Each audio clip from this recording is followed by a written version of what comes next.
বাংলাদেশে কিছু গান্ডু আছে, তাদের মধ্যে কিছু কিছু গান্ডু আছে যারা বেনপি করে আর গল্লিক খায়। এই যে গল্লিক, এদের মাথার উপরে চাপিছে ততোধিক গান্ডু। এই গান্ডুগুলা পাবলিকের শান্টিং খায়, চান্দাবাজি আর ধান্দাবাজি করতে যায়, আর সেই রাগ ঝাড়ে আমার উপরে। ভাবতে এমন আমি তাদের ক্ষমতার বাড়া ভাতে ছাই দিছি। শোনেন ভাইজানেরা, ক্ষমতা ছেলের হাতের মোয়া না যে চাইলেই পাওয়া যায়। দিল্লি হনুজ দুরস্ত, আগে যান ক্ষমতার, তারপর কোয়েন যে আসিছি। যেই দলের নেতা কর্মীরা চান্দাবাজি কইরা টাকা কামায় আর চান্দাবাজি করতে না পারলে পেটে ভাত জোটে না, তারা আমার পেজে এসে লেদান, লজ্জা লাগে না? তারপরে আওয়ামী লীগের সাথে দল বেঁধে এসে লেদান। আমি কই নাই যে আপনারা চান্দা তুলে খান, আপনাদের দলের নেতাই কইছে। এই যে শুনেন, শান্টু শান্টু আপনাদের শান্টু মেরে দিছে, শুনেন। দল ক্ষমতা মেরেলে কিচ্ছু পাবেন না। এই কয়দিনে যা হয়েছে, গত এক বছরে ছোট ছোট চান্দাবাজি যা হয়েছে, এটা আমি হইতে দিছি। আমি কেন হইতে দিছি? এই জন্য দিছি যে 17 বছর আমার নেতা করবে কিছু খায় নাই। আপনাদের না বিন্দু মাত্র চক্ষু লজ্জা নাই, বিন্দু মাত্র কৃতজ্ঞতা বোধ নাই। যে পাতে খান সে পাতে হাগেন। 1975 15ই আগস্টে মুজিবরে ফুটা না করলে আপনাদের দলের জন্মই হইতো না। সেই 15ই আগস্টের বিপ্লবীদের বাঁচান নাই আপনারা। হাসিনা মামলা শুরু করেছিল, শেষ করতে পারেনি। আপনাদের টাইমে এসে জেলে রেখে দিচ্ছেন তাদের, যেন পরের টার্মে এসে ফাঁসি দিতে পারে, তাই করেছে। যে জামাত ছাড়া 2002 সালের নির্বাচনে ভূমিধ্বস বিজয় পাইতেন না, সেই বিএনপি আজকে জামাতের বিরুদ্ধে কামান দেখিচ্ছে। কামান, জামাত নাকি স্বাধীনতা বিরোধী, রাজাকার, আল বদর। তাও তো সেই টাইমে বিএনপি তার জোট সঙ্গীকে জিতাইছিল, ভোট টোট দিচ্ছিল। এই টাইমে জোট সঙ্গীকে ভোট টোট দিবে না। যে সমস্ত জোট সঙ্গীকে তারা নমিনেশন দিচ্ছে, তাদের তো এলাকায় ঢুকতে দিচ্ছে না। জোনায়েত শাকের বিরুদ্ধে দেখেন ঝাড়ু মিছিল করছে।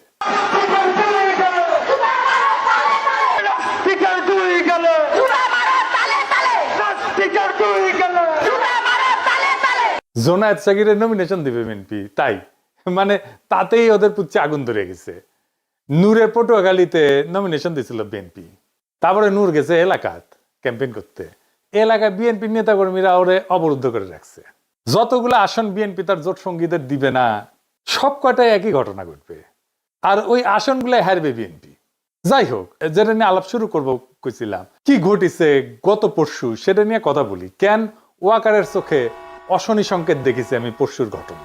ক্যান্টনমেন্টে যেটা ঘটেছে, ঢাকা ক্যান্টনমেন্ট থেকে 46 ব্রিগেডের 8টা এপিসি মুভ করে জিয়া কলোনি থেকে বাইর হয় 11ই অক্টোবর রাতে 1:30 থেকে 2টার মধ্যে ঘটনাটা ঘটে। 4টা বাইর হয় আর 4টা বাইরে থেকে ভিতরে ঢোকে। এপিসি মানে জানেন তো, আর্মার্ড পার্সোনাল ক্যারিয়ারে, যে এটা এইগুলা এক একটা এপিসির সাথে 2টা করে জিপ বোঝাই সৈন্য ছিল। তার মানে একটা সময় 8টা এপিসি আর 16টা জিপ মুভ করেছে সিভিলিয়ান এলাকায় ক্যান্টনমেন্ট থেকে বাইরে হয়ে। শুধু এইটা না, একই সাথে এয়ার ডিফেন্স আর্টিলারির সামনে ট্রুপস ডিপ্লয় করা হয়েছিল। জড়ো হয়েছিল ট্রুপস, কি কামে আর্মি জানে। 2 নাম্বার, আর্মি চিফের বাসার সামনে এক্সট্রা ট্রুপ ডিপ্লয় করা হয়েছিল, স্বাভাবিকের চাইতে বেশি। কেন আর্মি জানে। 3 নাম্বার, ক্যান্টনমেন্টের রাস্তায় যে ব্যারিকেড থাকে না, দেখেছেন তো যাওয়ার সময় ব্যারিকেড থাকে, ও ব্যারিকেড গুলো সরাই ফেলা হয়েছিল। ব্যারিকেড সরানোর মানে হইতেছে যেন দ্রুত ট্রুপস এবং যানবাহন মুভ করতে পারে। এটা ছাড়া তো আর কোনো কারণ নাই।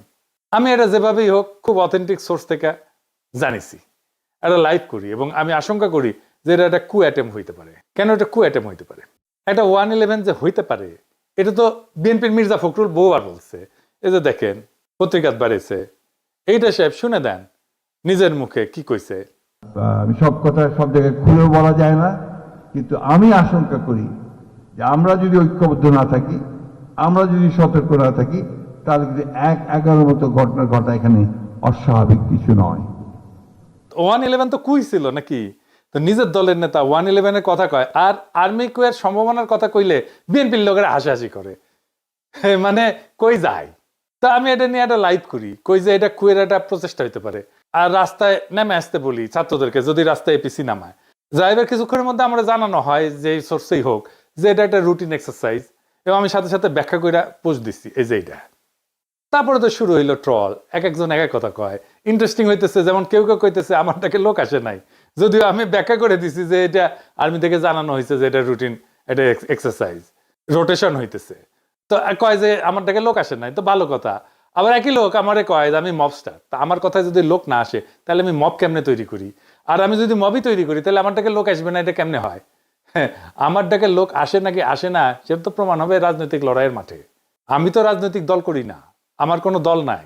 যাদের দল আছে তাদের ডাকে কেমন লোক আসে ওটা আমরা দেখেছি, ওই অ্যাডম আমরা দেখেছি গত 17 বছর। খালেদা জিয়ার বাড়ির সামনে বালু ট্রাক সরানোর লোক পাওয়া যায় নাই।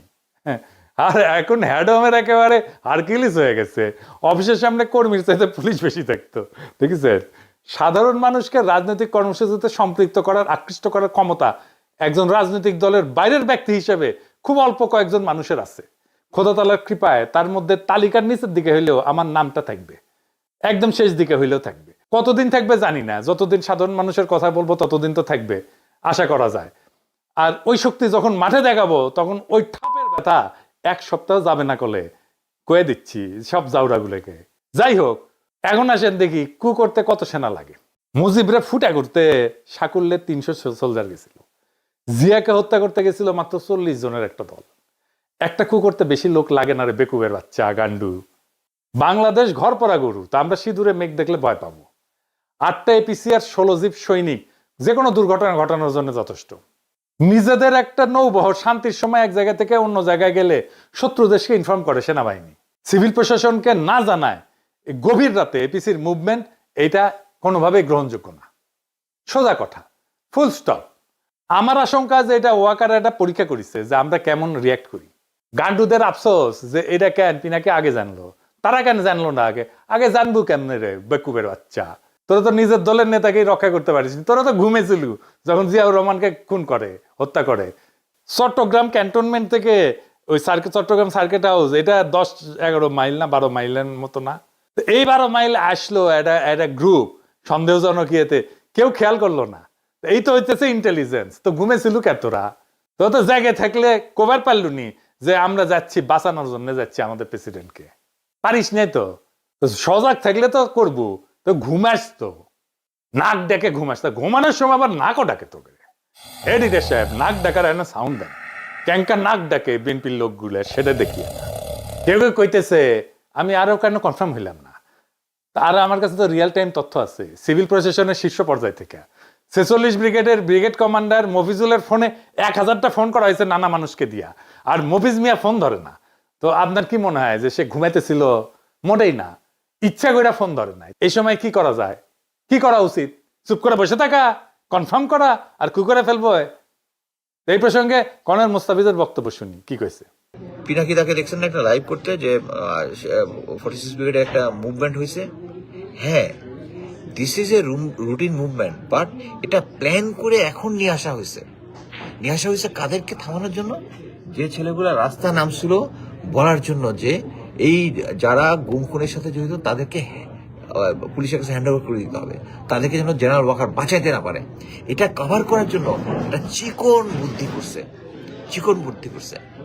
মানে আমি এটা কেমনে জানলাম? আমি তো সবসময় এটা নিয়ে অনেকে ফান করে, যারা ওয়াকারের পালিত কিছু কুকুর আছে, কিছু হইলেই আইসা যুক্তিতর্ক বাইর হয়ে যায় আর কি, যেখানে সেখানে আমি লাইভ করি।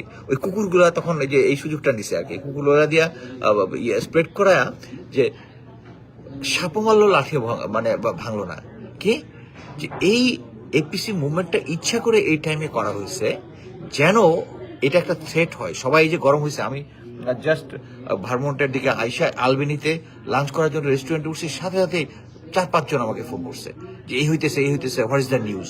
আমি কয়েকজনের কাছে নিউজ দিলাম, তাদেরও কোনো রেসপন্স পেলাম না। অবশ্যই মনে হলো এরকম একটা হলে তো আমার 1-to-1 জানার কথা। হ্যাঁ, গ্যারান্টি। এই যে 46 ব্রিগেডের যে মুভমেন্ট হচ্ছে বিদ্রোহীদের কাছে চলে গেছে, এটি হচ্ছে মেইন জিনিস। এটা থেকে শিক্ষা গ্রহণ করতে হবে আমাদের জেনারেল ওয়াকারুজ্জামান, যে আপনি ইচ্ছা করলে কিছু একটা করলে পার পাবেন না, এটা ভালো মতোই জানেন। বিএনপির গান্ডুগুলারে কই, শহীদ প্রেসিডেন্ট জিয়াউর রহমান ডিফ্যাক্টো এবং ডি জুরো মিলায় ক্ষমতায় ছিলেন 5 বছর 6 মাস 23 দিন। কয়া দিলাম, লিগে রাখেন। এর মধ্যে কু হয়েছে কয়টা জানেন? 19টা। শেষবার কু করছিল 24 ইনফ্যান্ট্রি ডিভিশনের জিওসি মেজর জেনারেল মঞ্জুর, যিনি একসময় জিয়ার অত্যন্ত ঘনিষ্ঠ মিত্র ছিলেন। সেইবার আর উনি সার্ভাইভ করতে পারেন নাই। কয়েক মাস পর পর একটা করে কু হইতো। গোয়েন্দা সংস্থা থেকে কিন্তু জিয়াউর রহমানকে সতর্ক করা হয়েছিল, কর্ণপাত করেননি। অ্যান্থনি ম্যাসকারেনাসের মতে জিয়া ব্যক্তিগতভাবে মঞ্জুরকে গভীর সম্মান করতেন। চট্টগ্রাম ক্যান্টনমেন্টের সৈনিকদের অস্বাভাবিক মুভমেন্টের কথা জিয়াকে জানানো হয়েছিল, কিন্তু উনি গুরুত্ব দেন নাই। সম্ভবত আগের কুগুলো কাউন্টার করতে পেরে কনফিডেন্স বেড়ে গেছিল ওনার। পরের ইতিহাস তো আমাদের জানা। এরশাদের সময়ও কমপক্ষে 7টা কু হয়। রওনক জাহানের এই বই বাংলাদেশ প্রমিস অ্যান্ড পারফরমেন্স, এইটাতে 7টা কুয়ের কথা বলা আছে। 11তে তো আবার কু হয়। বিএনপি সরকারের ইয়াজউদ্দিনের ক্ষমতা কেড়ে নেওয়া হয়, সে তত্ত্বাবধায়ক সরকারের প্রধান ছিল। যেই দলের প্রতিষ্ঠাতা প্রধান আর্মি চিফ হয়ে জীবন হারাইলেন, নিজেদের অসংখ্য কর্মী 15 বছর জীবন দিলেন, তারা কুনিয়া সতর্কনা থেকে গুজব বইলা উড়াই দিয়া খুব রাজনৈতিক প্রজ্ঞা দেখাইতেছে, যেন বা তাদের কোনোদিন কিছু হয় নাই। বিএনপি কুয়ের ফলে শুধু প্রতিষ্ঠাতার জীবনই হারায় নাই, 2-3 বার ক্ষমতা হারাইছে। প্রেসিডেন্ট সাত্তার নির্বাচিত সরকার ছিল, তারে কু করে কে হটাইছে? এরশাদ হটাইছে। তোরে বিএনপি সরকার কুয়ের মাধ্যমে তো হটাইছে। আব্দুর রহমান বিশ্বাসের সময় কু করার চেষ্টা করছিল জেনারেল নাসিম 2007 সালে। জেনারেল নাসিমকে তো ভালোবেসে বিএনপি তারে আর্মি চিফ বানাইছিল। তো তারপরে তারেক রহমানকে দইরা নির্যাতন করছে কি? আর্মি করছে তো নাকি? এই আর্মিরাই তো ম্যাডামকে মনিলরের বাড়ি থেকে বের করে ওই বাড়ি মাটির সাথে মিশিয়ে দিছে। 111-এর কু করে বিএনপির প্রেসিডেন্ট ইয়াজউদ্দিনকে হটাইলো না তত্ত্বাবধায়ক সরকারের প্রধানের পদ থেকে। এই সেনাবাহিনী চাইছে, দেখলো না পিলখানায় তাদের সহকর্মীদের প্রাণ দেয়াকে? কারণ ইন্ডিয়া কইছিল পিলখানায় অভিযান করলে ইন্ডিয়ান আর্মি বাংলাদেশে মার্চ করবে, ঢুকে দেবে। কোনোদিন জিজ্ঞেস করে নাই ইন্ডিয়াকে যে পিলখানায় আমি অভিযান চালাইলে তুমি আমার দেশে মার্চ করার কে? এই সেনাবাহিনীর ক্যান্টনমেন্টের ভিতরে আয়নাঘর হইল। এই সেনাবাহিনী 2024-এর জুলাই আগস্টে গুলি চালাইলো, ছাত্র জনতা মারলো, আশ্রয় দিল আওয়ামী লীগ আর পুলিশের দুর্বৃত্তদের, পালাই যাইতে দিল নিজের বাহিনীর দুর্বৃত্ত জেনারেলদের, এমনকি আওয়ামী লীগের নেতাদেরকেও। এরপরে এদের শিক্ষা হয় না। কি প্রগাঢ় বিশ্বাস এদের এই জেনারেলদের প্রতি। আর একটা জিনিস বিএনপির গান্ডু ছাপরি বুদ্ধিজীবীদের জানাই দিই, ওরা জানে না কি সেটা। আসেন এটা দেখি। বিএনপি সরকারের তো ভারত 2007 সালে জানুয়ারি না, তার 2.5 বছর আগে 2004 সালে সেপ্টেম্বরে কু করে ফেলা দিয়ে হাসিনাকে ক্ষমতা বসাইতো আজীবনের জন্য। এর জন্যই তখন বাংলাদেশে একের পর এক রহস্যজনক জঙ্গি হামলা হওয়া শুরু করে 2004 সাল থেকে। এরপরে রহস্যজনক ভাবে 21শে আগস্ট গ্রেনেড হামলা হওয়ার পর বাংলাদেশ সেনাবাহিনীর প্রাক্তন সেনাপ্রধান এবং আওয়ামী লীগের 1996-2001 সালে সাবেক জ্বালানি মন্ত্রী নুরুদ্দিন খান সেপ্টেম্বর মাসে আমেরিকান রাষ্ট্রদূত হ্যারি কে টমাসের সাথে দেখা করে আমেরিকান সরকারের গ্রিন লাইট চায় কু করার জন্য। কু করার জন্য। এবং এই জন্য সে সেনাবাহিনীর বিভিন্ন কর্মকর্তার সাথে কথা বলে রাখছিল। আমেরিকান রাষ্ট্রদূত এরপর তৎকালীন বিএনপি স্থায়ী কমিটির সদস্য লেফটেন্যান্ট জেনারেল অবসরপ্রাপ্ত মাহবুর রহমানের সাথে দেখা করে এবং এই বিষয়টা জানায়। বিস্ময়করভাবে মাহবুর রহমান এই ব্যাপারে খুব বিস্ময় প্রকাশ না কইরা রাষ্ট্রদূতকে উত্তর দেয় যে আমেরিকা যদি গ্রিন সিগন্যাল দেয় তাহলে অবশ্যই কু হবে। বিএনপির নেতা সে বলতেছে কু হবে। তিনি তার নিজের দলের প্রধানমন্ত্রী খালেদা জিয়াকে সেই মিটিং এ তুচ্ছতাচ্ছিল্য করে কথা বলেন। এই হচ্ছে বিএনপির নিজেদের ভিতরের ঐক্য। আর এবার যদি কইতো তাহলে বিরানি আমলম, কচু খেতি, ওয়াকারের পথবালক কেউ আগায় আসতো না। উল্টা এরা জেনারেল মাহবুবের মতো বিএনপিকে গালিগালাজ করত। সেই সময় তখন আমেরিকান সরকার কনভিন্স হয় নাই যে বাংলাদেশে ইসলামী জঙ্গির উত্থান ঘটছে। সেই জন্য হ্যারি কে টমাস কু করতে গ্রিন লাইট দিতে অস্বীকার করে। এইটা কেমনে জানলাম আমি? সে হ্যারি কে টমাস এই ঘটনার বিস্তারিত বিবরণ 2004 সালের 16 সেপ্টেম্বর তার নিজের বস আমেরিকার পররাষ্ট্রমন্ত্রীর কাছে একটা সিক্রেট কেবল টেলিগ্রাম করে পাঠায়। সিক্রেট টেলিগ্রাম আমি কেমনে পেলাম? এটা উইকিলিক করে দিছে। এই টেলিগ্রামটা উইকিলিক্সের অন্য সব দলিলের সাথে প্রকাশ করা হয়েছিল। এখানেও আছে, দেখেন এডিটর সাহেব দেখেন। গান্ডু মূর্খ সদা বিএনপির ছাত্রী বুদ্ধিজীবী পড়িস সেগুলা। এরপরের ইতিহাস তো সবার জানা। 2005 সালে বাংলাদেশে হঠাৎ করে অনেক রহস্যজনক জঙ্গি হামলা হওয়া শুরু করলো। এর সাথে 63 জেলাতে একসাথে বোমার বিস্ফোরণ ঘটলো। ইন্ডিয়া, প্রথম আলো, দিল্লি স্টার এই সময় ক্রমাগত আমেরিকার কান ভারী করতে থাকলো যে বাংলাদেশে জঙ্গি হামলার, হিন্দু নির্যাতনের বানোয়াট খবর দিয়া। এইসব রেকর্ডে উইকিলিক্সে আছে। অবশেষে আমেরিকা কনভিন্স হয়, 2007 সালে কু করার গ্রিন লাইট পায়। ভারতীয় মদতপুষ্ট কুলাঙ্গার মইনু 111 ঘটায় এবং ফখরুদ্দিনকে ক্ষমতায় বসায়। তারপরে ইতিহাস সবার জানা। তারপরে বিএনপি শিক্ষা হয় নাই। এখনো হাসিনা রেখে যাওয়া উচ্ছিষ্ট সেনাবাহিনীর জেনারেলদের পাচাটে আর ইন্ডিয়ার কাছে গিয়া পেন নাম ঠুকে। বিএনপি যখন গোয়া মারা খায় তখন এর আবাল বুদ্ধিজীবীরা পালায়, এরাও পালাবে। বিএনপির বাকি নেতা কর্মীরা কাটতে কাটতে আবার আল্লাহর কাছে বিচার দেবে যে ইনকা কইরা শালার পুত ভোট দেন না আবার ঠিক সুদাও। সবাই হাত তোলেন। ওই শালার পুতরা মুনাজাত কর, মুনাজাত কর। ওই পুরো শালার পুতরা মুনাজাত কর। মাইক আনতে বলছেন। আল্লাহ তোমার কাছে বিচার দিলাম,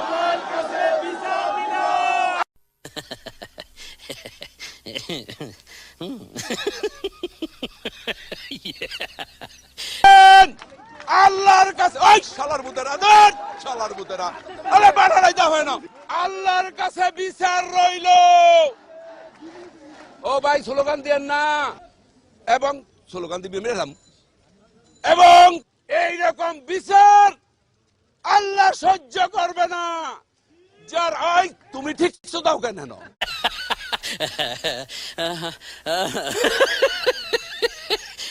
আমরা হাসিনারে হটাইছি কিন্তু সিভিল মিলিটারি ব্যুরোক্রেসিরে হটাইতে পারি নাই। এটাই জুলাইয়ের ব্যর্থতা। যারা হাসিনা শাসনে খুঁটি ছিল তাদের নিয়ে আমরা তেমন কিছুই করতে পারি নাই। খুবই অল্প আমলাদের বিরুদ্ধে মামলা হয়েছে, বেশিরভাগ পলাতক আমলাদের বিরুদ্ধে মামলা হয়েছে, অথচ তারা আতঙ্কে ছিল অক্টোবর পর্যন্ত 2024-এর। সাম্প্রতিক সময়ের একটা ঘটনা বলি, রাজনৈতিক ঘটনা। 2016 সালে এরদোগানের বিরুদ্ধে কু করার চেষ্টা করলো সেনাবাহিনীর আলট্রা সেকুলার অংশ। বাঙ্গুল্যান্ডের আলট্রা সেকুলাররা কিন্তু খুব খুশি হয়েছিল তখন। এরদোগান পাওয়ার কনসলিডেট করে যারা প্রত্যক্ষ এবং পরোক্ষভাবে কুয়ের সাথে যুক্ত ছিল তাদের মেরুদণ্ড একেবারে ভেঙে দিছে, তামা তামা করে দিছে, গুড়া গুড়া করে দিছে হাড্ডি। প্রায় 10,000 সেনাবাহিনীর অফিসার আর সৈন্যদের চাকরি গেছে, জেল হয়েছে। তদন্তে 20 লাখ লোককে জিজ্ঞাসাবাদ করা হয়েছে, সিভিলিয়ান আমলা সহ 1.5 লাখ লোকের চাকরি গেছে, জেল হয়েছে। এত লার্জ স্কেলে সিভিল মিলিটারি ব্যুরোক্রেসির পার্জিং আধুনিক কালে আর কোথাও হয় নাই। বাংলাদেশে এই একই কাজ করার দরকার ছিল। বাংলাদেশের মানুষের বিরুদ্ধে অপরাধ করার জন্য বাংলাদেশের সিভিল আর মিলিটারি ব্যুরোক্রেসির এভাবেই সাইজ করতে হইতো। খোদা তাআলা যদি তৌফিক দেন এই কাজ করব। দরকার হলে এরদোগান যে প্রসিকিউটররা দিয়ে এইভাবে সাইজ করেছিল তারা হায়ার করে নিয়ে আসবো বাংলাদেশে ইনশাল্লাহ। আমরা 3 দিন আগে আইসিটি ওয়ারেন্ট ইস্যু করার পরে আর্মির টপ ব্রাস ক্ষুব্ধ এবং সম্ভবত শঙ্কিত। এই অবস্থায় আর্মির এত বড় একটা ট্রুপ মুভমেন্টের উপরে আমাদের নজর রাখতেই হবে দেশের স্বার্থে। এই মুভমেন্টে কোনো মিলিটারি কুর চেষ্টা প্রস্তুতি হোক বা না হোক, সিভিল অ্যাডমিনিস্ট্রেশনকে এই মুভমেন্টের আগাম খবর না দেওয়াটা নিয়মের ব্যতিক্রম। এই মুভমেন্ট অত্যন্ত অস্বাভাবিক। যদি হঠাৎ দেখি যে একটা মিলিটারি কু শুরু হইতে চলতেছে, আমরা আমাদের সাধ্যমতো সেই কুকে ঠেকানোর চেষ্টা করব দেশের সাধারণ মানুষের সম্মিলিত শক্তি দিয়া। পারি না পারি অন্য কথা, বড়সড় কিছু ঘটার আগেই প্রিএমটিভ মেজার হিসাবে যা যা পদক্ষেপ নেওয়ার তা নিব। আপনারা এইটা বুঝে দেখেন কিভাবে আওয়ামী লীগ, বাকশালী আর বিএনপি আর কচু খেতি ওয়াকারের পথ ভালো একই সাথে আমার পিছে লাগে, একই সাথে। তার মানে এদের একটা ঐক্য আছে। ইন্ডিয়া, বাকশালী, আওয়ামী লীগ, ওয়াকারের পথ বালক, এরা সব এক গোয়ালের গরু। আমাদের ছাত্র জনতা জুলাই বিপ্লব করে হাসিনার ফ্যাসিস্ট শাসনের পতন ঘটাইছে। মনে রাখবেন, আমাদের ক্ষমতা আছে কু ব্যর্থ করার। আমরা নিশ্চিত আমরা যারা সবাই জুলাই বিপ্লবকে অন করি, আমাদের দায়িত্ব হবে যদি আদৌ তেমন কোনো ষড়যন্ত্র হয়ে থাকে এবং ভবিষ্যতে কখনো কুয়ের পরিকল্পনা হয়ে থাকে তার বিরুদ্ধে সর্বশক্তি দিয়া রুখে দাঁড়ায় সেটাকে ব্যর্থ করে দেওয়া। এই কু ব্যর্থ করার লড়াইও হবে আমাদের বিপ্লবের অংশ। এই বিপ্লবকে রক্ষা করার দায়িত্ব আমাদের সবার। ইনকিলাব জিন্দাবাদ।